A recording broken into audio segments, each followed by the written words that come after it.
Hello and welcome. It's Ghida Majzoub. I'm your host for today. And also, as we said before, we're going through a series of finance and real estate and investments. And today I have with me as well the real estate investment advisor, Cosme Reveredo, so as to tell us about many topics regarding this topic.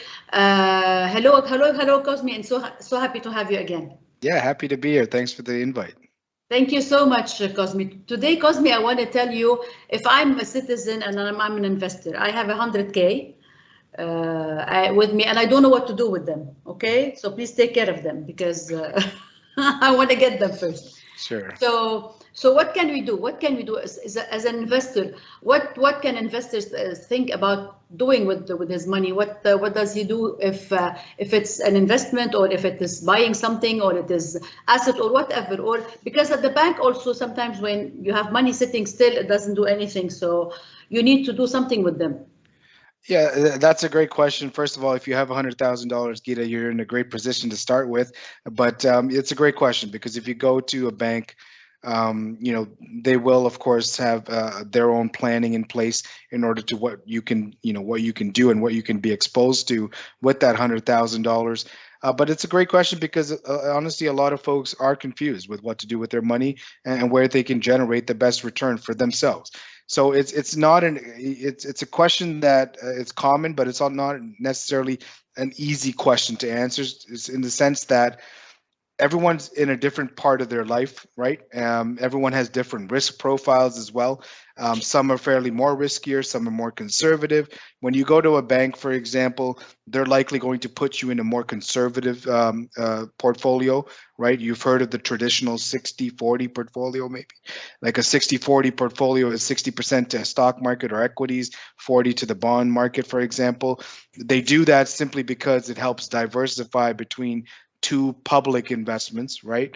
But it's maybe not as beneficial or favorable to the investor over time, simply because whatever they do receive or yield from those investments may or may not even keep pace with inflation, right? So in terms of their overall net return, maybe there isn't that great of a yield. So then it becomes a question of, well, what else can we do with that 100,000?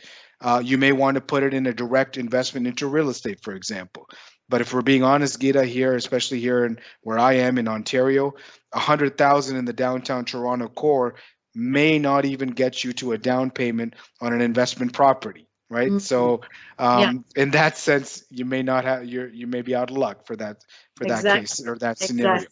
So then what do you do with it? Well, at the end of the day, my whole philosophy really surrounds being able to diversify yourself.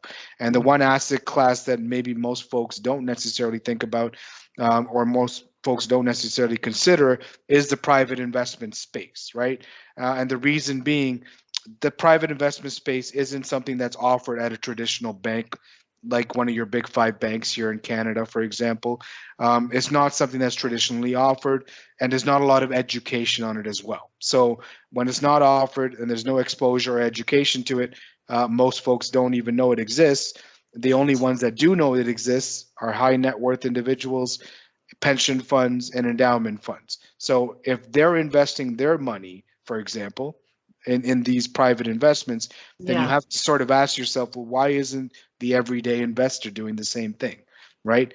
And in these private investments, for example, your yields can be anywhere from high single digits up to very high double digits, right? So it's certainly a different yield and a different exposure for the everyday investor that maybe they didn't even know really existed, right? Yeah.